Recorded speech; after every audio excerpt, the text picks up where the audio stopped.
এক দশকেরও বেশি সময় ধরে কীর্তিনাশা নদীর তীরে ময়লা ডাম্পিং করা হচ্ছে। দীর্ঘদিন ধরে আবর্জনার কারণে দুর্গন্ধে অসহনীয় হয়ে উঠেছে আশেপাশের পরিবেশ। বিশেষ করে নদীর বিপরীত প্রান্তে থাকা গাগরিজোড়া সরকারি প্রাথমিক বিদ্যালয়ের শিক্ষক ও শিক্ষার্থীরা ক্লাস চালাতে বাধ্য হচ্ছেন জানালা বন্ধ রেখে।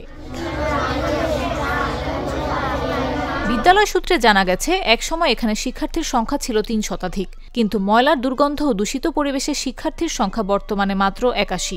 দুর্গন্ধের কারণে শিক্ষার্থীরা মাঝে মধ্যেই অসুস্থ হয়ে পড়ছে। স্কুলে এলেও কয়েকটি ক্লাসের পর চলে যায়।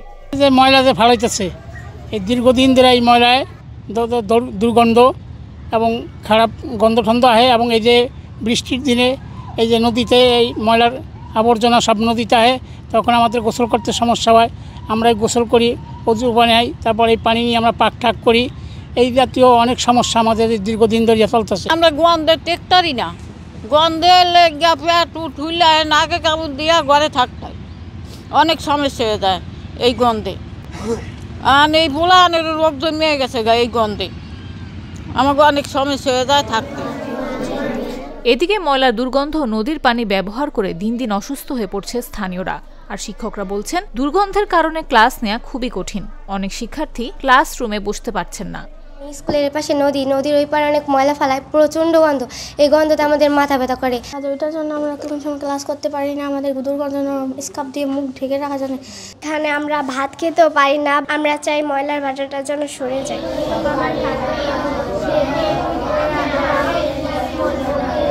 এখানে ময়লার ভাগাড়ের কারণে প্রচণ্ড রকমের গন্ধ সৃষ্টি হয়। এই গন্ধের কারণে আমার স্কুলে বসাও মুশকিল।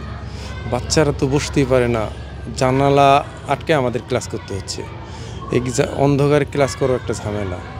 বাচ্চারা কিছু বাচ্চা আছে এই গন্ধ সহ্য করতে পারে না, বমি করে দেয়। আমার স্কুলে কয়েকবার আমার বাচ্চা বমি করে দিয়েছে, আমার হাসপাতালে নিতে হয়েছে। তা আমি চাই যত দ্রুত সম্ভব এই ময়লার ভাগাড়টা এই স্কুল এরিয়ার থেকে যে কোনো জায়গায় নিয়ে যাক, যাতে অন্তত এই স্কুলটা বাঁচে, এই প্রতিষ্ঠানটা বাঁচে, আমার স্কুলের বাচ্চা কাচ্চাগুলো যেন সুস্থ থাকে। এক সময় উপজেলার মধ্যে ক্যাটাগরির ছিল এই বিদ্যালয়টি, এবং ছাত্র সংখ্যা প্রায় 300-র উপরে ছিল। দিন দিন ছাত্র সংখ্যা কমে যাচ্ছে। প্রতি বছর ছাত্র ভর্তি করতে গেলে গার্ডিয়ানরা বলতেছে যে দুর্গন্ধ স্কুলে আমাদের ছেলে মেয়ে ভর্তি করবো না। তো এইভাবে ছাত্র সংখ্যা কমে যাচ্ছে, এখন এত কমছে 100-র নিচে নেমে আসছে। পৌরসভা জানিয়েছে, আধুনিক বর্জ্য ব্যবস্থাপনা ও শোধনাগার নির্মাণের জন্য জমি অধিগ্রহণ সম্পন্ন হয়েছে। পৌর প্রশাসক ওয়াহিদ হোসেন আশা প্রকাশ করেছেন, দ্রুত কাজ শেষ হলে দুর্গন্ধজনিত সমস্যার অবসান হবে।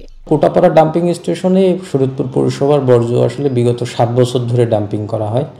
সম্প্রতি শরীয়তপুর পৌরসভার জন্য একটা গার্বেজ ট্রিটমেন্ট প্ল্যান্ট নির্মাণের উদ্যোগ নেওয়া হয়েছে। জমি অধিগ্রহণ শেষ হয়েছে, সেখানে ঠিকাদারও নিয়োগ হয়েছে। খুব দ্রুতই কাজ শেষ হবে। এই কাজটা হয়ে গেলে তখন আর কোটাপাড়া আসলে বর্জ্য ডাম্পিংয়ের আর প্রয়োজন হবে না। আমার মনে হয় যে তখন সকল সমস্যার সমাধান হবে। দীর্ঘ অবহেলা ও দূষণজনিত কারণে স্কুলের পরিবেশ এতটাই খারাপ যে শিক্ষার্থীরা ঠিকমতো পড়াশোনা করতে পারছে না। আধুনিক বর্জ্য ব্যবস্থাপনা ও শোধনাগার নির্মাণের মাধ্যমে সমস্যার সমাধান হলেও স্থানীয়রা দ্রুত এর বাস্তবায়নের জন্য চাপ দিচ্ছে। নিউজ ডেস্ক, জাগো নিউজ।